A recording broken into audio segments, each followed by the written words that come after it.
Hola, bienvenidos a un episodio nuevo de Ajá. Bienvenida, Pau. Hola, Val, qué gusto. Ya es mayo y en mayo vamos a hablar de un tema. Fuera del closet, fertilidad. Fertilidad y cómo conservar nuestros óvulos y cuántas mujeres hay pasando por este proceso y todo lo que tienes que saber si lo que quieres es preservar tus óvulos y asegurarte de ser mamá más adelante. Si sientes que se te está yendo el tren o solamente eres precavida y eres muy joven, este capítulo es para ti porque en el mundo de hoy, todas, todos y todas conocemos a alguien que siente que ese reloj biológico se encendió. Así que no te despegues, es un episodio muy padre que no te puedes perder.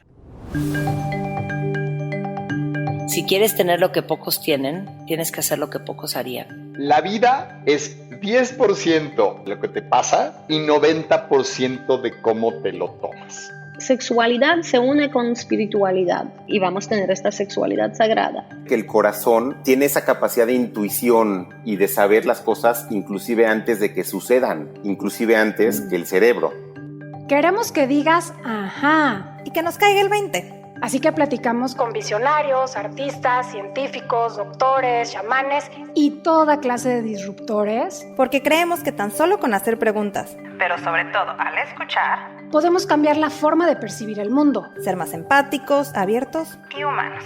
Ajá. Es un espacio en el que sacamos del closet temas de los que poco se habla. Los cuestionamos y tratamos de entender la vida. Yo soy Paulina Feltrín. Y yo, Valeria Benavides. Y esto es Ajá. Hola, ¿qué tal? Bienvenidos a un episodio más de Ajá. Estamos en el mes de mayo y en este mes es inevitable no pensar en la maternidad. Pero la verdad es que poco hablamos de lo reto que significa embarazarse y más aún con los estilos de vida modernos y las mujeres alcanzando puestos directivos de alta demanda. Así que este tema tabú del reloj biológico, la fertilidad y la congelación de óvulos lo vamos a tratar sin censura para resolver todas las dudas de mujeres y hombres que se cuestionan sobre este tema tan importante a nivel físico, emocional y que sin duda marca el rumbo de hacia dónde va a ir nuestra vida. Tener hijos o no marca por completo nuestro destino. Así que le damos la bienvenida a Florencia Covarrubias Jaik, médico por la Universidad de Anáhuac, con especialidad en ginecología y obstetricia en el Hospital Ángeles Lomas. Desde entonces da consulta en el Hospital Ángeles Pedregal y en el ABC de Santa Fe. Actualmente se desempeña en un centro de reproducción donde se enfoca en un programa de preservación de fertilidad, congelación de óvulos. Además, trabaja en un consultorio de pediatría dando asesoría sobre desarrollo y sexualidad a niñas y adolescentes. Su pasión la lleva también a dar clases de fisiología y ginecología en la Universidad de Anáhuac. Y actualmente cursa una maestría en sexología clínica con una universidad en Florida.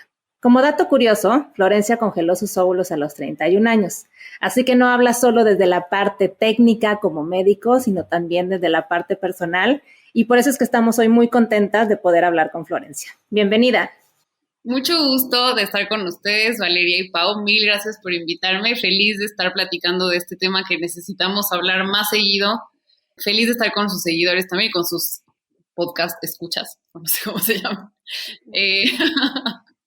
Creo que como tú bien dijiste de lo que estábamos platicando antes, es un tema que cada vez se acerca más a nosotros, que ojalá más y más mujeres hicieran las preguntas, pero muchas veces por miedo, por pena, y muchas veces es muy tarde, ¿no? Cuando hacemos estas preguntas. Entonces, la idea, justo te diría mi misión, es que todas las mujeres desde una edad joven sepan que estas cosas existen, y al final es tomar una decisión informada. Puede ser que no quieras hacerlo, puede ser que sí quieras hacerlo, pero independientemente de hacia dónde vaya tu decisión, que sea con los fundamentos y con los motivos científicos, sabiendo por qué estás decidiendo lo que estás decidiendo.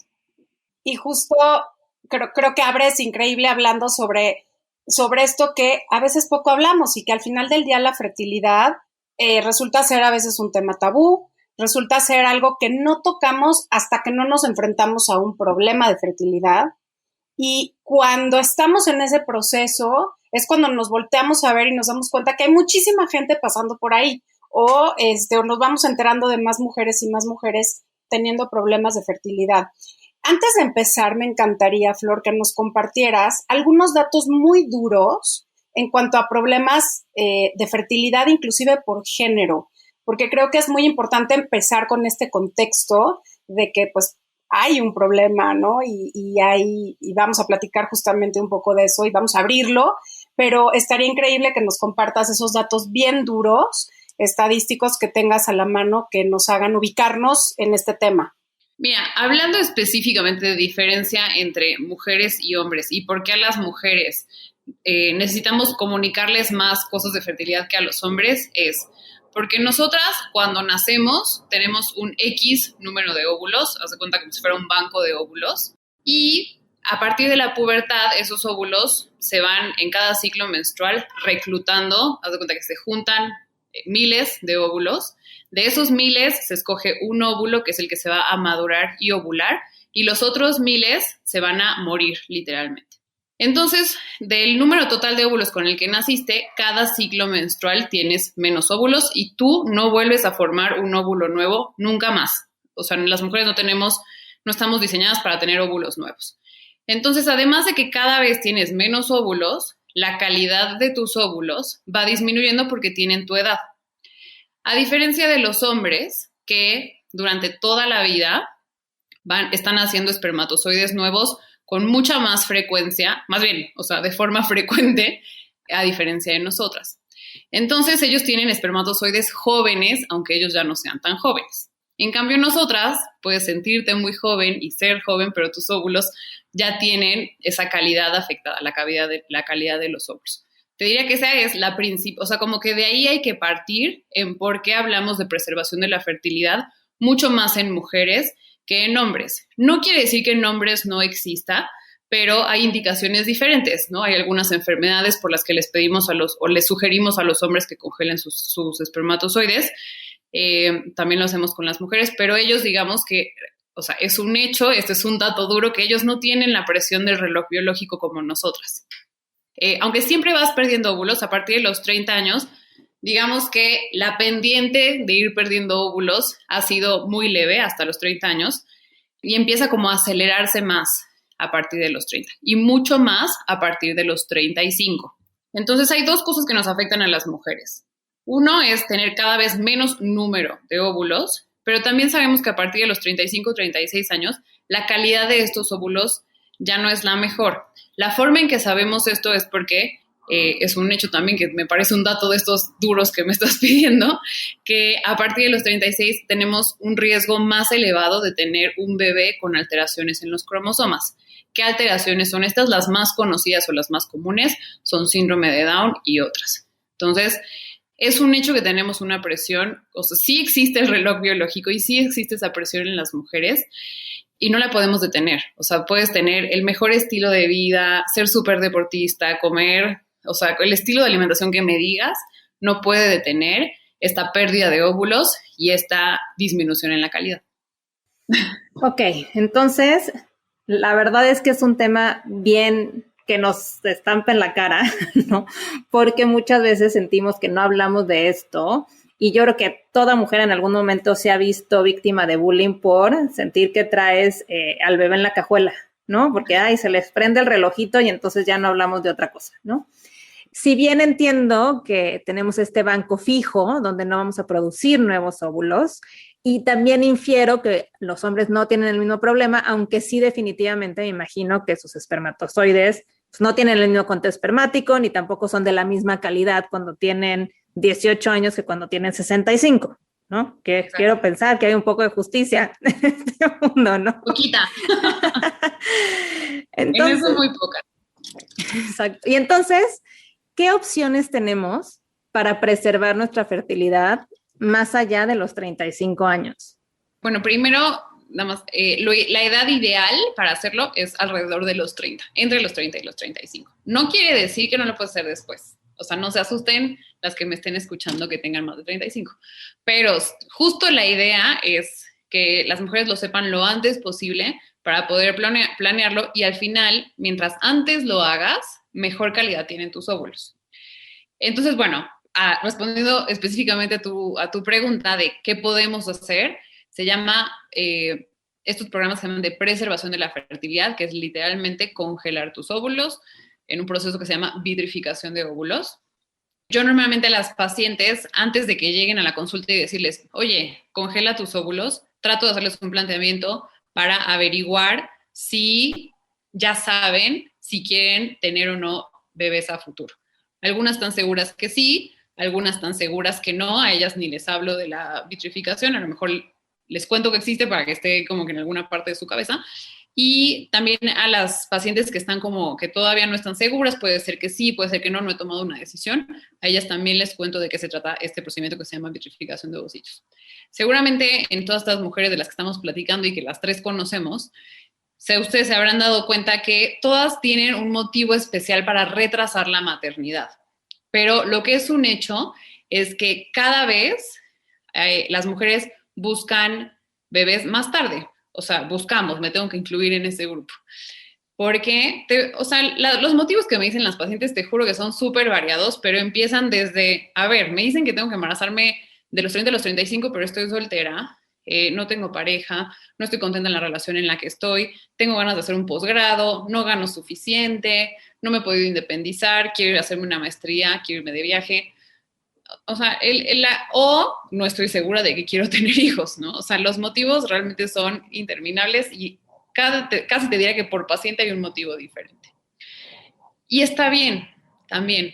O sea, a mí, cuando me preguntan cuál es la edad ideal para embarazarse, ¿cómo puedo yo responderles a una paciente si creo que es una decisión súper personal? Es más, ni siquiera tiene que ser una decisión que vaya de acuerdo con tu edad. Es en qué momento de tu vida estás, si quieres tener hijos en una relación o hacerlo tú sola. Hay cuestiones económicas, personales, emocionales, un montón de cosas que entran en juego. O sea, es injusto decir o basarnos solo en la edad. Pero lo único justo que podemos detener con la vitrificación de ovocitos es la edad. Por lo que estoy entendiendo y lo poquito que llevamos platicado, esto en realidad no hay problemas de fertilidad. Lo que sucede es que como mujeres hemos ido postergando y alargando el tiempo y cuestionándonos cada vez más la posibilidad de ser mamás. Entonces, no es que necesariamente haya un problema como tal. ¿Estoy en lo correcto?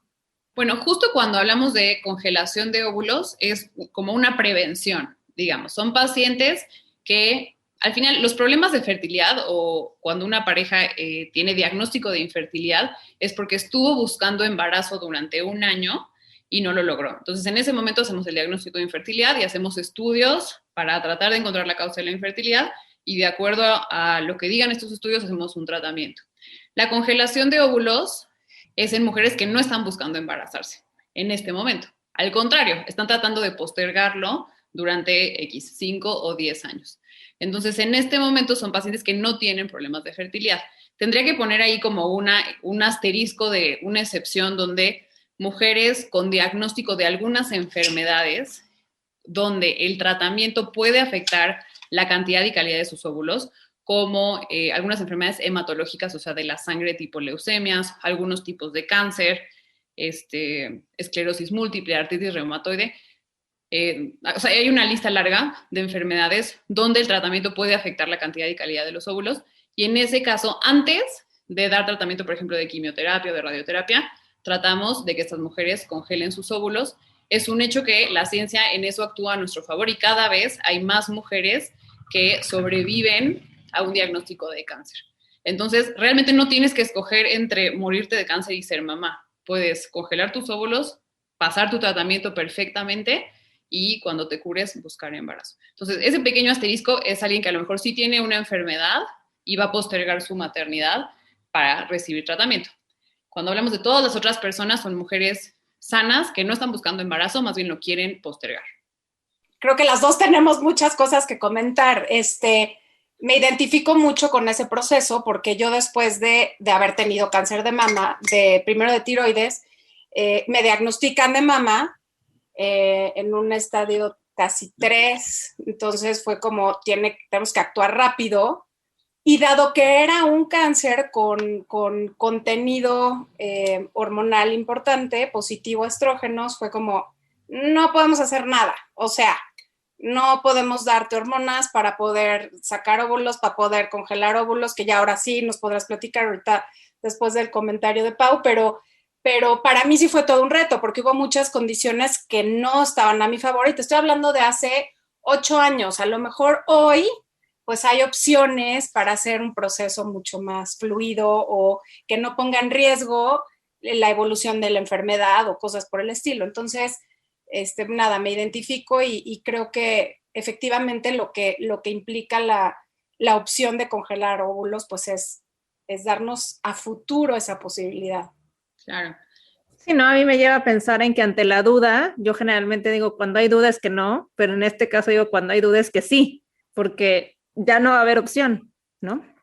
Claro, nada más de lo que decía Valeria, claro que hay casos específicos y cada caso se tiene que individualizar. Estoy hablando específicamente de casos de cáncer, trabajamos en conjunto con los oncólogos, pero la mayoría de los estudios han demostrado esta vitrificación de óvulos, el proceso dura entre 12 y 14 días. Entonces, la mayoría de los estudios dicen que esperar esos 12, 14 días, pon tú que sea un mes en total, en planear algunas cosas, no retrasa o no cambia el pronóstico del tratamiento de cáncer. Seguramente hay excepciones para esto, o sea, cada caso tiene que individualizar. Y justo de lo que decía Pau, fíjate que a mí lo que me convenció de hacerlo, yo tenía 30 o 31 años, estaba como en el Inter, fue que uno de los doctores con los que yo trabajaba en ese entonces, que también se dedica a cosas de fertilidad, me dijo, es una de esas cosas que nunca te arrepientes de haber hecho, pero que podrías arrepentirte de no haber hecho. Y ya, o sea, esa frase que además es la que le digo a todos mis pacientes, es la que me convenció a mí, porque justo es eso, yo en ese momento de mi vida no estaba segura si quería ser mamá o no, estaba más hacia el no, pero justo, pues ahorita 5 años después que estoy más hacia el sí, estoy muy contenta de haberlo hecho, por ejemplo. Entonces, es de las cosas que no te vas a arrepentir de hacer. Es como que te da una tranquilidad. Oye, Flor, y platícanos qué es la vitrificación de ovocitos, cómo funciona, qué tratamiento tienes que tener, en qué parte de tu ciclo es, o sea, cómo funciona. Mira, tú en un ciclo menstrual normal, de estos óvulos que se reclutan, se madura un solo óvulo para ser ovulado. Lo que hacemos en la vitrificación o en la congelación de óvulos es, te citamos en el consultorio los primeros días de tu ciclo, o sea, en cuanto acabas de menstruar, o sea, digamos que sigues sangrando, o sea, el día 2 o 3 del ciclo, y la idea es que te demos hormonas, que son unas inyecciones que se ponen todos los días, para que en vez de madurar un solo óvulo en este ciclo, maduremos el mayor número de óvulos posibles. El procedimiento se hace con inyecciones diarias y cada 2 o 3 días te estamos en el consultorio para hacer un ultrasonido transvaginal y vigilar cómo están creciendo estos folículos. Nosotros sabemos que cuando los folículos llegan a un tamaño específico, con unos milímetros específicos, nos traducen que ya adentro de ese folículo hay un óvulo maduro. Un folículo es como una bolsita llena de agua y ahí adentro está nadando el óvulo, por decirlo de alguna forma. Entonces, más o menos cerca del día 12, 14, ya los folículos están en el tamaño que nos traduce que ya tienes óvulos cerca de la maduración y se programa un procedimiento que se llama captura ovular. Te citamos en el consultorio, te ponemos un suero con un poco de anestesia que te hace dormir. Es un procedimiento que dura más o menos media hora. Y si alguno de ustedes ha ido al ginecólogo y le han hecho un ultrasonido transvaginal, la captura de óvulos es igual. Se hace a través de un ultrasonido transvaginal, solo que junto al transductor hay una aguja. Entonces, guiados por el ultrasonido, esta aguja aspira cada uno de los folículos, el líquido que está en nuestros folículos, y ahí es donde obtenemos los óvulos. Se van al laboratorio con gente que es experta en el manejo de estas células y se vitrifican. Y ya, te vas a tu casa ese mismo día. Oye, Flor, ¿y cuál es el impacto en los ciclos menstruales posteriores, en algún cambio importante que sufras por justamente esas hormonas adicionales? O sea, ¿qué pasa en el cuerpo de la mujer cuando se interviene para, ¿no?, meterle más hormonas?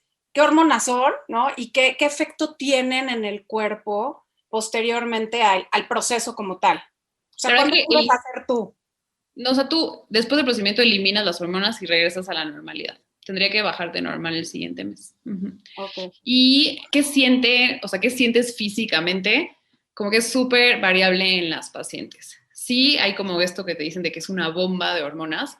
Sí, efectivamente estamos dando una dosis más alta de hormonas, pero es un procedimiento muy corto y te diría que depende mucho cómo estén las pacientes emocionalmente. Entonces, tengo pacientes que la pasaron perfecto, otras que lloraron sin control 12 días, pero también como que va mucho dependiendo las causas por las que estás congelando, el momento de tu vida, cuánta presión sientes del mundo y de ti misma para congelar, qué expectativas tienes.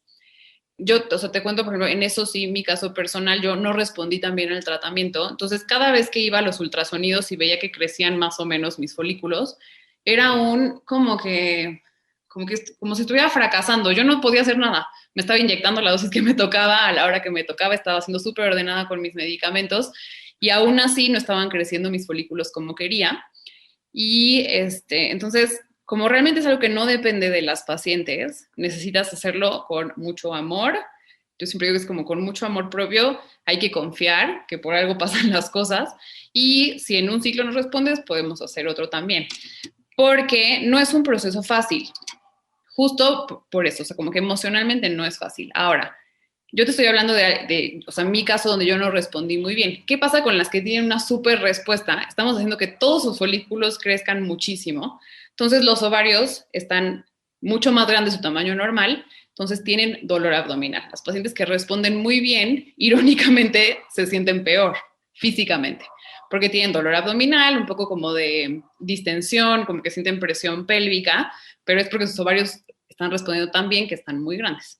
Entonces, físicamente te diría que lo que pueden sentir es dolor abdominal y un poco de incomodidad abdominal y pélvica. Después de la captura de óvulos, un cólico muy leve. La verdad que es un procedimiento muy bien tolerado y con muy pocas complicaciones. Y emocionalmente, como todo en la vida, depende de cada paciente. Y, por ejemplo, Flor, en temas de preparación, o sea, si hay gente que tiene, bueno, mujeres que tienen un dispositivo intrauterino o están tomando la píldora, ¿hay alguna preparación que tengan que hacer para este procedimiento? Si están tomando pastillas, sí tienen que suspenderlas para que les baje y empezar el ciclo menstrual, y tener siempre en cuenta que esos 15 días sin pastillas que vamos a estar estimulando los ovarios están fértiles, entonces podrían quedar embarazadas. Ellas están tratando de posponer el embarazo, pero podrían quedar embarazadas en esos días, entonces sepan eso. Y con los dispositivos, o sea, como con los anticonceptivos que son más de larga duración, como el Mirena, el implante subdérmico, estos no hace falta retirarlos. Podemos hacer el procedimiento con el implante o el dispositivo en su lugar. O sea, si es un DIU, está colocado dentro de la cavidad uterina y nosotros vamos a trabajar en los ovarios que están por fuera. O sea, no nos metemos con el DIU. Oye, Flor, y en términos del mejor momento, ya hablamos que idealmente a los 30, pero ¿qué tan exitoso es este procedimiento en mujeres arriba de 40 años? ¿Cuáles son esos resultados que han tenido y qué recomendaciones hay para estas mujeres mayores y que se dan cuenta más grandes que quieren preservar óvulos? Mira, cuando nosotros decimos que uno de estos procedimientos fue exitoso, no es solo que logramos conseguir óvulos, sino que esta paciente después tenga, o sea, así dicen los artículos, un recién nacido vivo. Entonces, es alguien que regresó por sus óvulos para buscar embarazo, que se embarazó y que llegó a un embarazo de término. ¿Por qué te digo esto? Porque las mujeres que tratamos de hacer este procedimiento después de los 40, la calidad de sus óvulos pues no es la misma que a los 30, y de hecho, incluso un embarazo espontáneo después de los 40, el riesgo de tener una pérdida gestacional es con un porcentaje mayor que antes. Entonces, podríamos estar congelando óvulos que ya tengan información genética alterada. No quiere decir que no lo hagamos, pero por ejemplo, si tú congelas tus óvulos más o menos cerca de los 30, los artículos hablan de un 70% de éxito. Si lo haces después de los 37, un 50% de éxito, y pues conforme van avanzando los años, un porcentaje de éxito un poco menor. Ahora, cuando te hablo de un recién nacido vivo, para hablar de que el proceso fue exitoso, antes nos fijamos, hablando solo de vitrificación de ovocitos, en cuántos óvulos podemos conseguir en este ciclo. Lo ideal es que una paciente congele alrededor de 11 o 12 óvulos, no para tener 11 o 12 hijos. Cuando ellas congelan sus óvulos y regresan por un bebé años después, lo que hacemos es un embarazo por fertilización in vitro.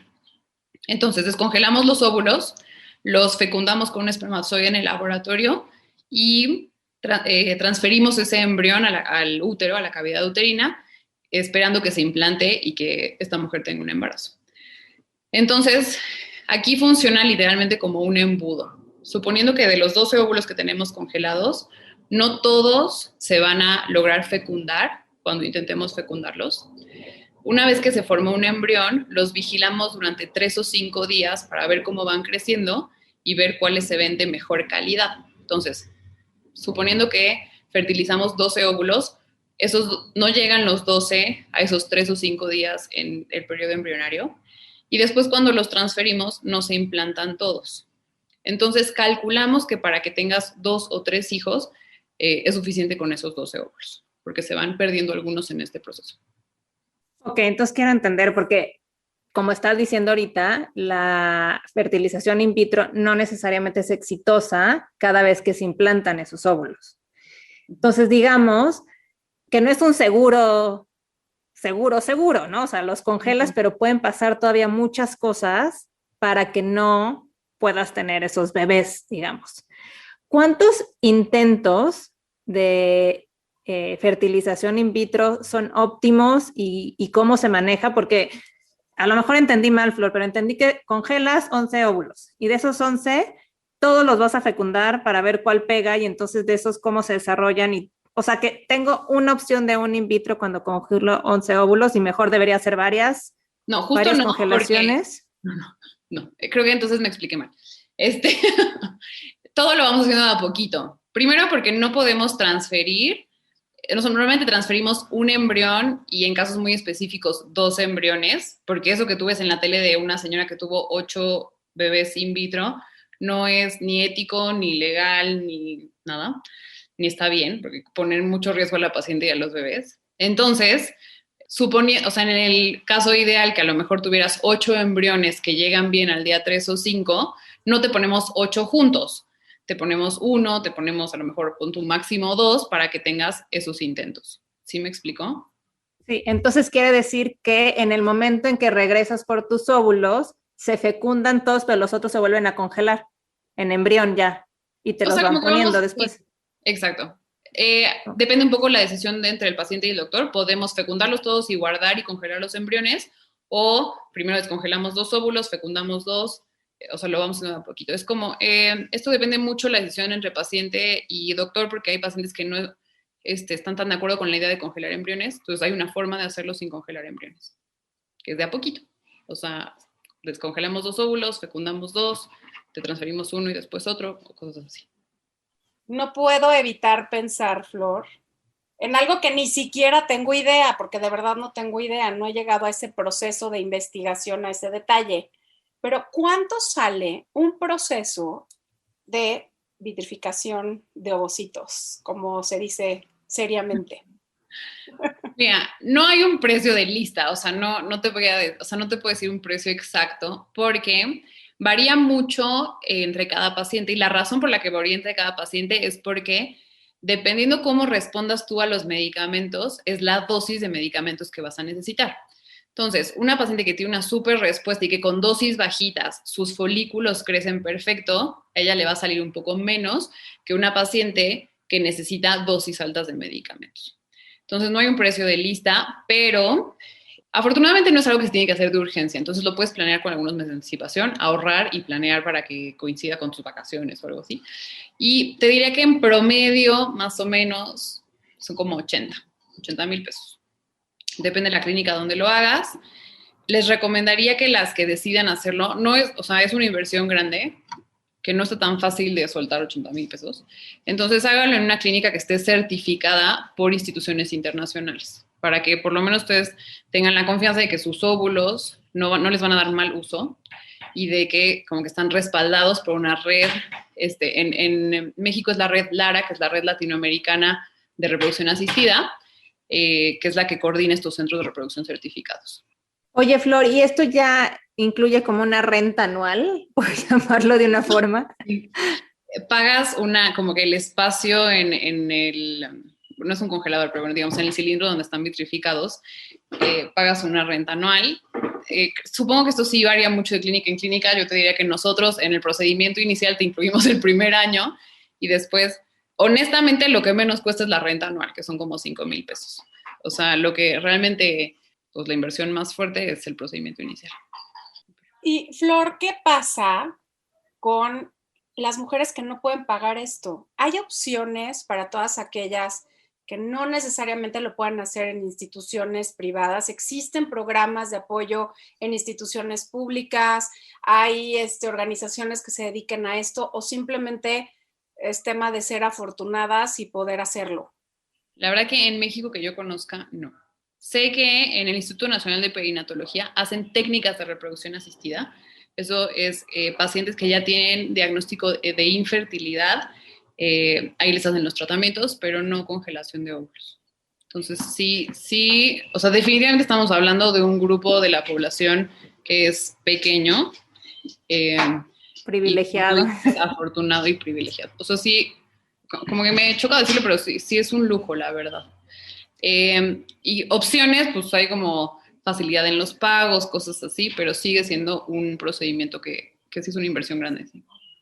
Oye, Flor, y hablando de inversiones, decías que hay pacientes que reaccionan bien al tratamiento y otras que no. Quiere decir que algunas vas a poder obtener esta cantidad idónea de 11, 12 óvulos y hay otras que no, entonces tendrían que someterse a este tratamiento varias veces para lograr a ese número. Exacto. Por ejemplo, yo en mi primer ciclo obtuvimos 4 óvulos. Entonces, después de que yo estaba medio derrotada, a los meses los repetí y conseguimos 7. O sea, realmente ninguno de mis 2 ciclos fue perfecto, pero tengo 11 congelados. Entonces, sí, es una posibilidad, que también claro que le avisamos a los pacientes.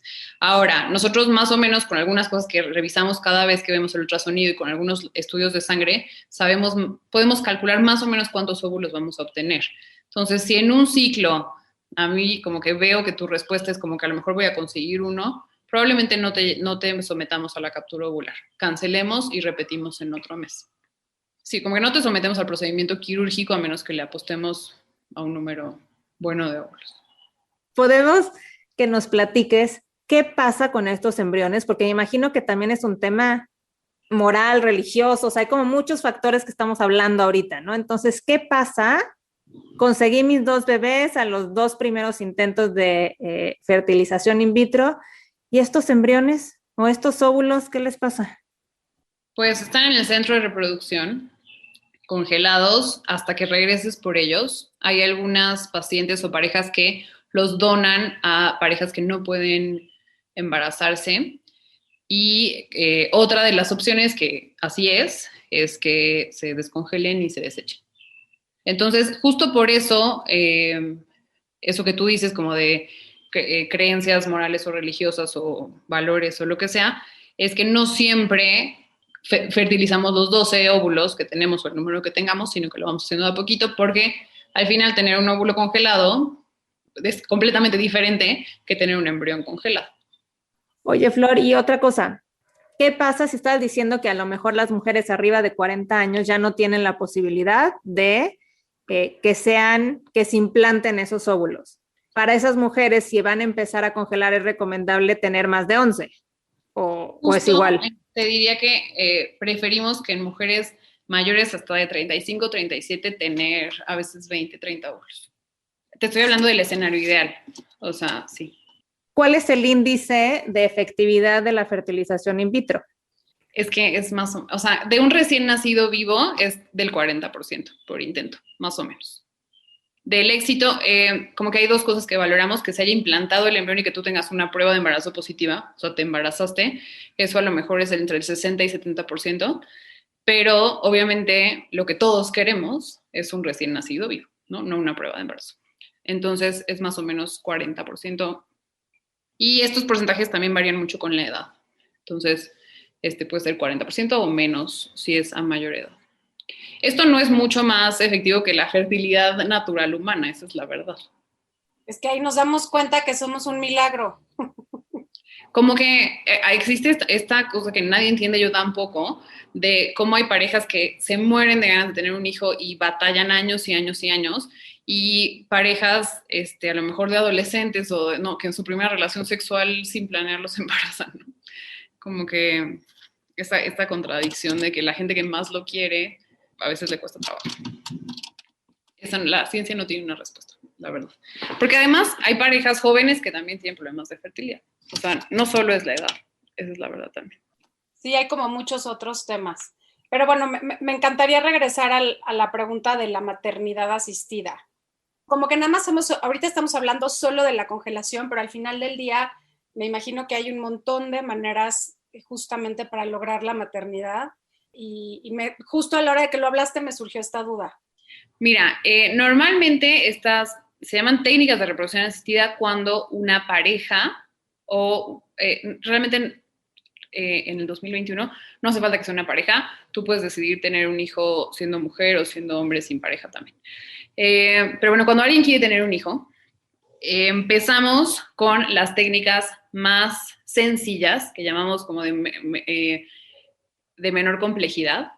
Entonces, te voy a poner como el escenario de una pareja que lleva un año buscando embarazarse y que no lo logran. A esa pareja le hacemos ciertos estudios donde vemos cómo está el semen del hombre. En la mujer checamos cómo están sus hormonas, si está ovulando o no, si sus trompas están obstruidas o no.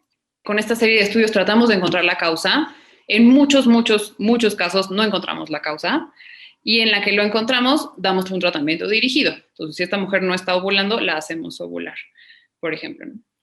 Las técnicas de menor complejidad, con lo que iniciamos siempre, es una técnica que se llama coito programado, que es literalmente hacer como un seguimiento de cómo están creciendo tus folículos para saber cuándo vas a ovular y decirte tienes que tener relaciones estos días. A veces te echamos la mano para literal con reloj cuándo vas a ovular para que tengas relaciones antes o después. Esa es como la técnica de menor complejidad. Y vamos avanzando en complejidad. La que sigue es la inseminación intrauterina. Esto pasa a veces cuando los espermatozoides no tienen suficiente movilidad, por ejemplo. Nosotros necesitamos que los espermatozoides naden a través, o sea, crucen el canal cervical, el cervix, hacia el útero, después las trompas de falopio, y en las trompas de falopio se unen al óvulo que se ovuló. Cuando algunos hombres no tienen buena movilidad en sus espermatozoides, lo que hacemos es nosotros ahorrarles casi la mitad del camino y ponemos en la inseminación, ponemos el semen directo dentro de la cavidad uterina. Y después de la inseminación existe ya la fertilización in vitro, que eso es, en el laboratorio nosotros juntamos un óvulo y un espermatozoide. Hay diferentes variaciones de esta técnica. Una vez que se forman los embriones, los vigilamos un par de días y después los ponemos ya al embrión formado dentro de la cavidad uterina para que se implante y se forme un embarazo. Esas son como las posibilidades, como las diferentes técnicas de reproducción asistida que hay. Siempre empezamos, a menos que desde el principio tengamos un diagnóstico específico de que necesitas un in vitro, empezamos siempre con la de menor complejidad. Ok, o sea, una mujer o una pareja que se enfrenta a esta situación de no poder embarazarse, ese sería como el caminito tradicional, ¿no? De proceso de asistencia. Exacto. Y bueno, y puedes terminar en el in vitro. Ok, está claro. Creo que es importante también tenerlo en el scope, ¿no? Porque al final del día es, si no me estoy pudiendo embarazar, como cuáles son esos pasos a seguir de manera normal. Te diría que es raro el caso donde directo desde tu primer consulta te mandamos a in vitro. Es raro. ¿Qué pacientes sí? A lo mejor pacientes que en años anteriores se hicieron la obstrucción tubaria, o sea, se ligaron las trompas, porque pensaron que ya no iban a querer tener hijos. Entonces, si después quieren tener hijos, en ellas no hay otra forma de lograrlo, porque están pues, desconectados el útero y los ovarios. En ellas directo es in vitro, por ejemplo. Pero es en casos muy específicos. Oye, Flor, y saliéndonos un poco de este tema, mujeres que ya pasaron por estos periodos y ya no lograron ser mamás en su propio cuerpo, ¿en México ya es factible esta opción de el préstamo de útero o no sé cómo se llame? Sí, se llama útero subrogado. ¿Existe en México? Sí. Hay técnicas en ciertos estados hay clínicas en ciertos estados de la República. No está legislado, entonces es un tema complejo que tienes que hacerlo con alguien que esté bien asesorado legalmente para que no tengas problemas después para recuperar a tu hijo. No para recuperar, como que para que te lo entreguen. Eso. Y en ese caso, por ejemplo, supongamos que lo congelaste tus óvulos, hiciste varias inseminaciones in vitro, no lo lograste, podrías arrogar un óvulo para implantar tu propio óvulo en alguien más. Te diría que es el menor de los casos. Esto pasa cuando, por ejemplo, si por alguna razón tu útero no sirve, por decirlo así, que no se llama así, pero generalmente las indicaciones para un útero subrogado es, por ejemplo, en parejas del mismo sexo, a lo mejor dos hombres que quieren tener un hijo, entonces pueden tener un útero subrogado y que el espermatozoide de uno de ellos lo juntemos con el óvulo de una donadora de óvulos en un útero subrogado. Esa es una opción. Y generalmente en esto que tú dices, como en parejas, sí puede ser con el óvulo de la pareja, el espermatozoide de la pareja, digamos, en el útero de otra persona. Sí puede ser. O sea, el punto es que tenemos opciones, ¿no? Hay opciones y, bueno, evidentemente muchos retos, pues por un lado económicos, por otro lado, como dices, más relacionados a cuestiones personales que tienen que ver con nuestros planes de vida y después conforme se haga más complejo, pues evidentemente hasta legales, ¿no? Creo que nos diste una súper visión general de lo que significa hoy en día la maternidad asistida, la congelación de óvulos. Creo que con lo que yo me quedo es con esta parte con la que empezaste de te vas a arrepentir de no hacerlo en vez de hacerlo si algún día lo quieres, ¿no? Y que si tienes la oportunidad y el gran deseo y no estás en el momento para ser mamá, bueno, tienes esta opción y creo que es muy valiosa hoy en día porque los diferentes roles que jugamos, las diferentes actividades que tenemos, cuestionan muchas veces el momento ideal para convertirnos en mamás. Y no se trata a veces de sacrificar la maternidad, sino de ver la manera en la que puede ser parte de nuestra vida y de nuestra realización y de nuestros sueños como mujeres, ¿no? No, quiero agregar rapidísimo algo de lo que no hablé, que es otra opción. Si estás escuchando este podcast y todas las opciones anteriores ya no son para ti, o sea, si no congelaste óvulos a tiempo, si no estás logrando embarazarte tú sola, si las técnicas de fertilidad no están funcionando, existe también la donación de óvulos. Entonces, hay pacientes, generalmente las donadoras de óvulos son mujeres más jóvenes o jóvenes que donan sus óvulos y es una forma también de lograr embarazarte. Entonces, en algunas parejas puedes tener un embarazo con el semen a lo mejor del hombre y un óvulo donado en el embarazo en el útero de la paciente. Entonces, esa es otra opción. La donación de óvulos también es una opción. Efectivamente, siempre hay opciones. Wow, la verdad es que yo me quedo con que es un milagro, ¿no? La maternidad, que pocas veces lo pensamos, es de las tantas cosas que damos por sentado en nuestra naturaleza, en nuestro cuerpo, y cuando llegan momentos en que tenemos que cuestionarnos, yo cada vez tengo más amigas que están haciendo distintas fases de maternidad asistida.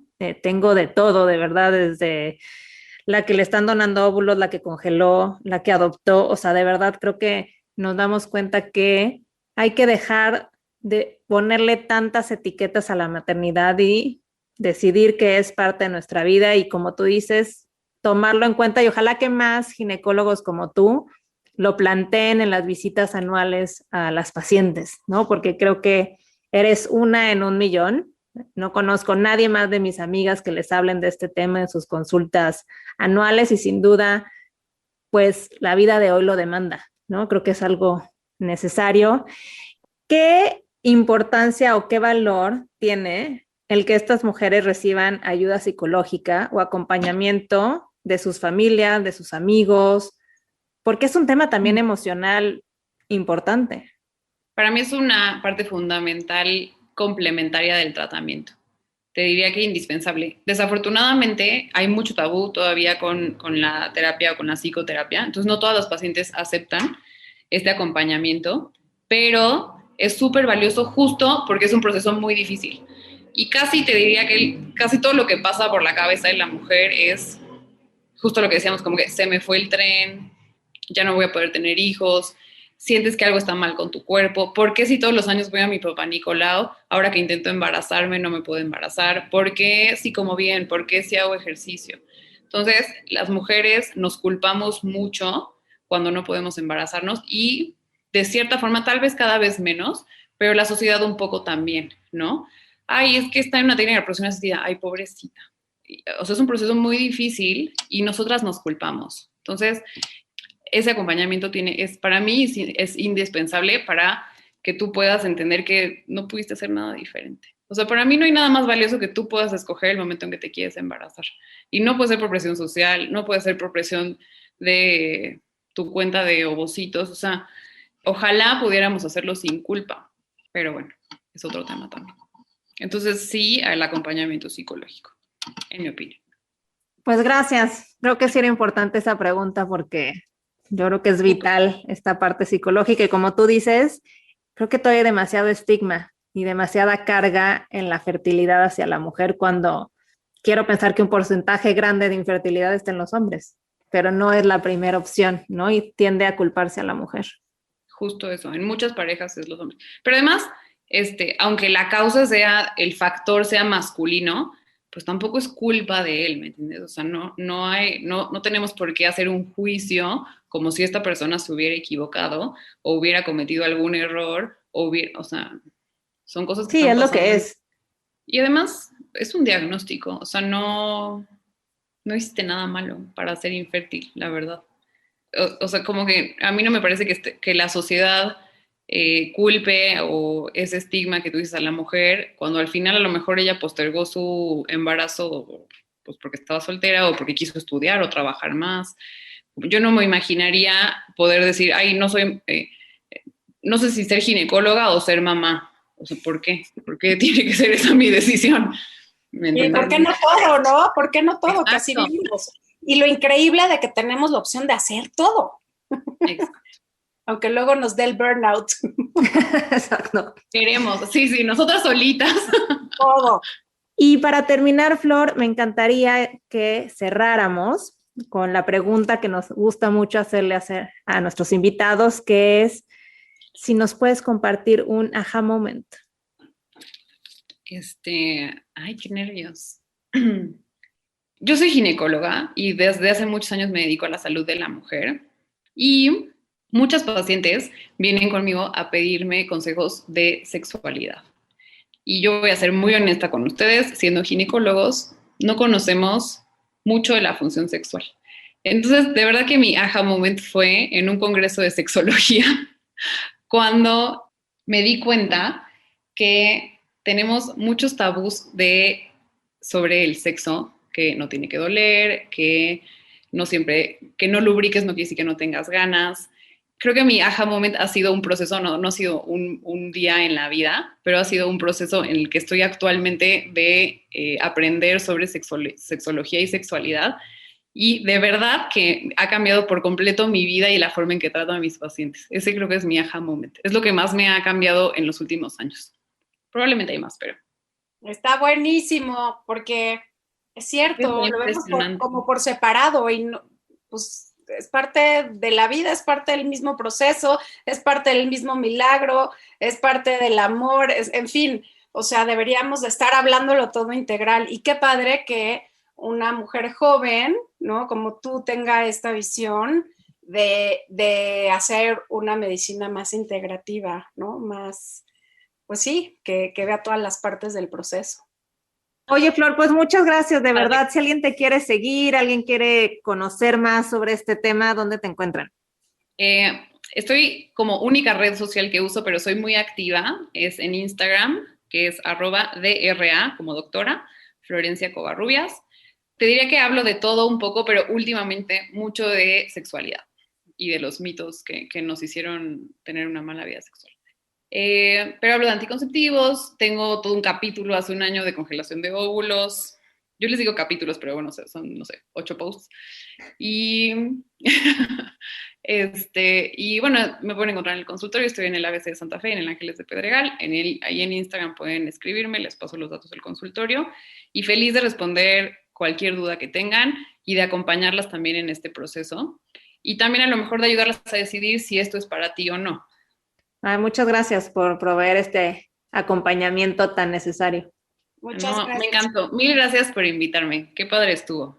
¿Te gustaría preguntarnos algo? Envíanos tus preguntas por redes sociales en @aja.mx. Al final de cada episodio vamos a estar respondiendo a tus preguntas. Si quieres saber algo de nosotras, tienes alguna duda sobre bienestar o en realidad lo que sea que pase por tu mente, solo envíanosla. Como personas que hemos practicado distintas metodologías para vivir en salud, ha sido divertido ver las preguntas y comentarios que nos hacen en redes. Desde comentarios sobre distintas dietas, meditación, espiritualidad, sexo, en realidad lo que sea que quieras preguntarnos, envíanos tus dudas y nosotros te ayudamos a responderlas. En Ajá hablamos de lo que poco se habla y lo queremos platicar contigo.